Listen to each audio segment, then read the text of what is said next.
রোমা যাওয়ার পথেই আমরা একটা রাজার বাড়ি দেখতে পেলাম। এটা হচ্ছে ইতালির নেপলসের এক বিশাল ঐতিহাসিক দুর্গ, যার নাম মস্কিও আঞ্জিওনো। এই দুর্গ বানানো হয়েছিল 1279 সালে ফরাসি রাজা চার্লস প্রথমের আদেশে। তিনি চেয়েছিলেন নেপলসকে ইউরোপের শক্তির কেন্দ্র বানাতে। তখন থেকেই এই দুর্গ রাজা রানীদের প্রাসাদ হয়ে ওঠে। নাম দেওয়া হয় কাস্টেল নোভো, মানে নতুন দুর্গ। এই দুর্গের দেয়াল শুধু রাজকীয় অনুষ্ঠানই দেখেনি, দেখেছে রক্তাক্ত যুদ্ধ। 1400 শতকে এখানে আরাগন রাজারা শাসন শুরু করে। দুর্গের দরজার মার্বেল খোদাই এখনো সেই সময়ের গৌরব দেখায়। এই দুর্গে আছে রহস্য। স্থানীয়রা বলে দুর্গের ভেতরে এক সময় দানববন্দি ছিল, যে রাতে বের হয়ে আসতো।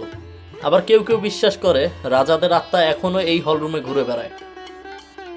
ভ্রমণকারীরা আজও দুর্গের ভেতর ঢুকলে সেই ভয়ঙ্কর অনুভূতি টের পান।